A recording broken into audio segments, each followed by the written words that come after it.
N'hésitez pas à liker la vidéo pour nous encourager. Et si vous êtes nouveau sur la chaîne, abonnez-vous et activez la cloche de notification pour ne manquer aucune de nos prochaines vidéos. En fait, les amis, comme vous le savez, malgré l'absence de Benzema, les Bleus s'assurent. La France est qualifiée en quart de finale. France-Angleterre, ce ne sera pas facile, mais les Bleus vont ramener la Coupe du Monde.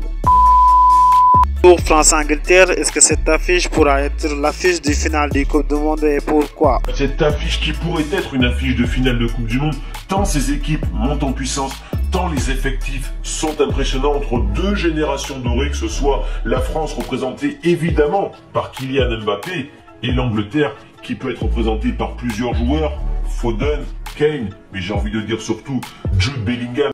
Parlons un peu de ce jour et que ce ne sera pas le meilleur jour que l'Angleterre va obtenir ces prochaines années. Bellingham. Voire peut-être le meilleur joueur que va avoir l'Angleterre dans les prochaines années. Ce joueur est absolument incroyable, à l'image du premier but de l'Angleterre ce soir, où la course de Jude Bellingham est à montrer dans toutes les écoles de football. Ce joueur est d'une intelligence tactique au-dessus de la moyenne, il a des pieds magnifiques, et l'Angleterre est un véritable candidat au titre. Ils sont véritablement impressionnants. Peux-tu nous parler entre la défense et le milieu de terrain des Anglais? Je les trouve évidemment pas très brillants derrière, c'est peut-être leur faiblesse, mais leur milieu de terrain, Rice, Foden, Bellingham, n'a rien à envier aux autres sélections nationales. On va parler France-Angleterre, et selon vous, est-ce que ce sera l'affiche du final du Coupe du Monde? On a vu que l'Angleterre a battu les Lions du Sénégal sous la présence de Sadio Mané et la Coupe du Monde. Pour la gagner, l'équipe doit faire quoi? Le France-Angleterre qui est selon moi l'affiche véritablement de ces quarts finales. Donc comme je dis, c'est dommage pour le Sénégal, ils avaient de bonnes intentions, ils sont arrivés sans complexe. Il y avait Sadio Mané dans les tribunes qui soutenait son équipe et c'est malheureux pour lui et pour sa nation.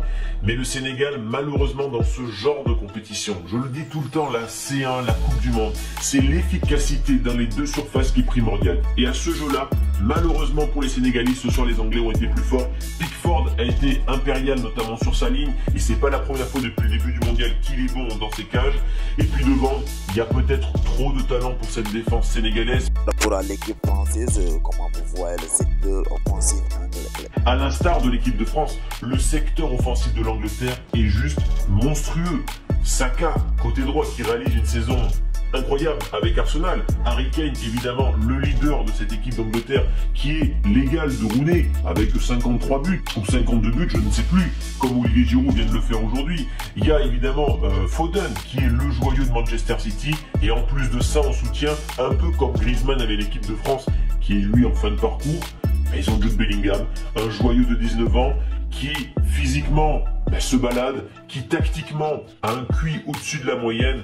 Et puis voilà, cette course qu'il va faire, cette passe décisive à Henderson sur le premier but, c'est tout le football que j'aime. Il est peut-être annoncé du côté du Real Madrid en 2023. En tout cas, j'aimerais bien qu'il signe là-bas, évidemment. Vous connaissez mon amour pour le Real. Il y a une bataille entre plusieurs clubs, entre City, entre Liverpool, entre le Real.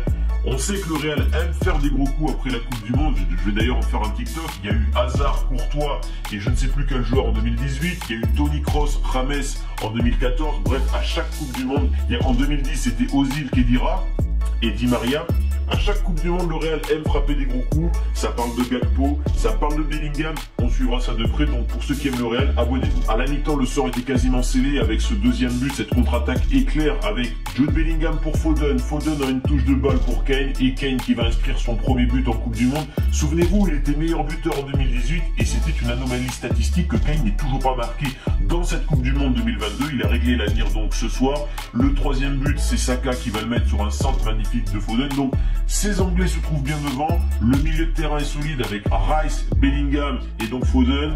Et puis voilà, cette défense, oui, c'est pas la meilleure défense. Si on la compare à la France, il y a des failles. Maguire, Stones, c'est pas incroyable sur le papier. Ils ont quand même Walker qui est... Est-ce qu'on pourra parler de Kylian Mbappé et la défense d'Angleterre n'est pas assez incroyable? mais aussi l'équipe d'Angleterre peut poser des problèmes aux Bleus. On va en parler juste après. Peut-être l'arme entier Kylian Mbappé. Et sur le côté gauche, ils ont chaud. Oui, la défense n'est pas incroyable, mais cette équipe d'Angleterre peut poser d'énormes problèmes à l'équipe de France. J'ai noté quelques clés. Alors comme je l'ai marqué sur ma feuille, j'ai pris des notes sur deux équipes qui sont très régulières depuis quelques années. La France, c'est la première fois qu'elle enchaîne 3 quarts de finale de Ligue des Champions sous l'ère Deschamps. Ça prouve que Deschamps est sans doute le meilleur sélectionneur de l'équipe de France de toute son histoire. Et l'Angleterre, mine de rien, c'est une demi-finale au Mondial, une finale perdue donc au tir au but contre l'Italie. Et là, c'est un nouveau quart de finale de Coupe du Monde. Donc Southgate est très critiqué au Royaume-Uni. Néanmoins, les chiffres parlent pour lui. Son mandat est plutôt réussi, quoi qu'il arrive, parce que s'il tombe contre l'équipe de France qui est championne du monde en titre et qui est annoncée comme la favorite, il n'y aura rien de scandaleux et je ne pense pas que l'Angleterre se prendra un 5-0. Donc le parcours de Southgate avec les Three Lions est pour l'instant une formidable réussite, même si dans le jeu, c'est pas formidable à voir jouer. En plus d'être des équipes très régulières depuis des années, ce sont des équipes qui ont le meilleur effectif de cette Coupe du Monde. Il y en a 4 qui sortent du lot selon moi. Donc il y a évidemment la France. Il y a la France qui en plus a des blessés, les Benzema, Lucas, Pogba, Kanté. C'est dire. Il y a l'Angleterre. Il y a le Brésil qui a carrément 2 équipes. Et un petit peu plus bas, en 4e, 5e position, moi je vois le Portugal qui a un très bon effectif aussi. Bref, ce sont 2 équipes qui sont armées au moins pour faire demi-finale. Et donc on aura au moins une des deux dans le dernier carré. Une des clés de cette rencontre, ça sera le point faible de l'équipe de France contre le point fort de cette équipe d'Angleterre, c'est-à-dire le défenseur droit de la France, que ce soit Pavard ou Koundé. Ils sont en difficulté depuis le début de ce mondial. Ils vont avoir face à eux normalement un duo Bellingham-Foden qui ce soir a détruit totalement le Sénégal et qui fonctionne très très bien. Foden a ce soir été très brillant, il sera conduit contre l'équipe de France. Et derrière lui, il y a Bellingham qui fait des percées incroyables. Donc ce duo risque de faire très mal à l'équipe de France et Deschamps va devoir bosser sur ce point-là.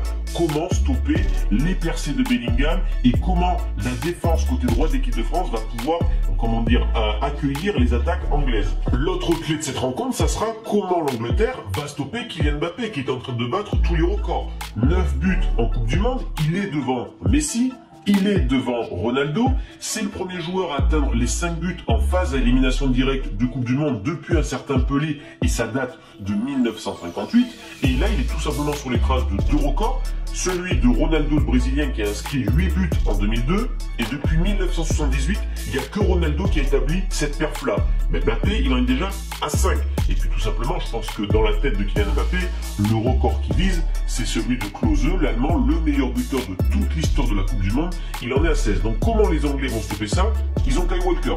D'après les médias anglais, d'après la presse anglaise, Kyle Walker est actuellement le seul défenseur droit qui peut stopper la profondeur, la vitesse de Mbappé. Tous les adversaires vont jouer bas pour empêcher Mbappé de prendre cette vitesse-là. Donc il y a fort à parier que l'Angleterre va jouer en bloc bas et va jouer en transition rapide avec Bellingham en rampe de lancement pour aller chercher les 3 devant que sont Kane, Saka et Foden. Pour moi, on risque d'assister à ce scénario-là.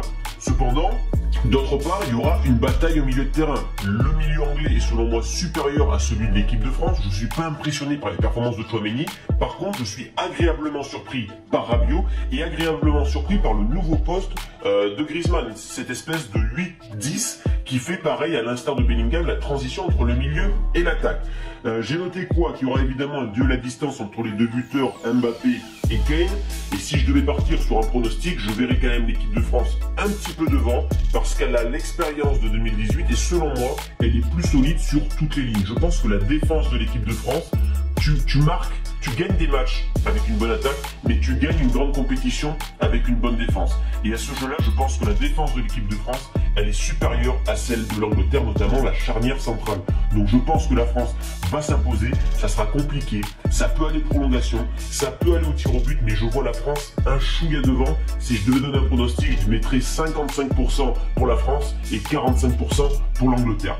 Voilà ce que j'avais à dire pour cette rencontre-là. Je vous propose de passer aux 2 pronostics de la journée de demain. Donc c'est sponsorisé par BetClick qui vous rembourse jusqu'à 100 € sous forme de free bet, des crédits qui sont non retirables. Les paris sportifs sont absolument interdits aux mineurs, donc il faut être majeur. On parie des sommes responsables, 10 €, 20 € grand max. On ne devient pas riche avec les paris sportifs. Et pour ceux qui veulent quand même tenter leur chance pour un peu divertir, apporter un petit peu de piment à cette rencontre, vous avez donc le code chronique que vous ajoutez au moment de rentrer le code promo.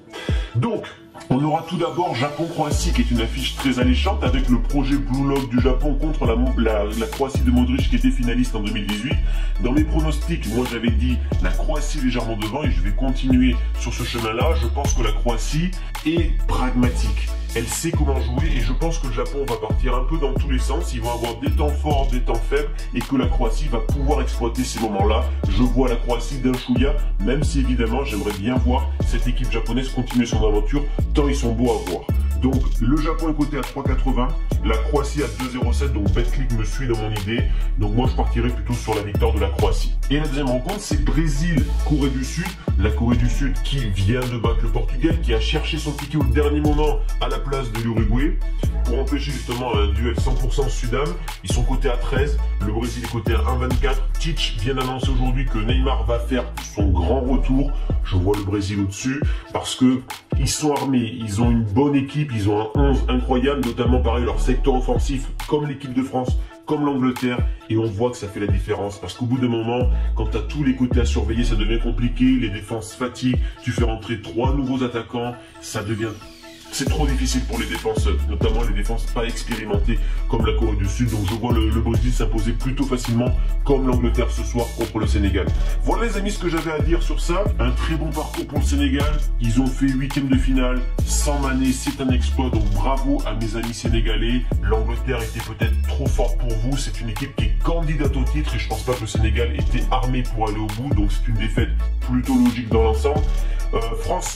France-Angleterre, c'est une finale avant l'heure selon moi. Je vois la France d'un chouïa grâce à Mbappé. Et Mbappé qui a dit aujourd'hui qu'il s'était préparé psychologiquement, mentalement, physiquement. Rien que pour cette Coupe du Monde, c'est le prime de cette saison pour lui. C'est même pas mars pour la Ligue des Champions, c'est vraiment cette Coupe du Monde. Et enfin mes pronostics de demain avec une qualif de la Croatie et du Brésil.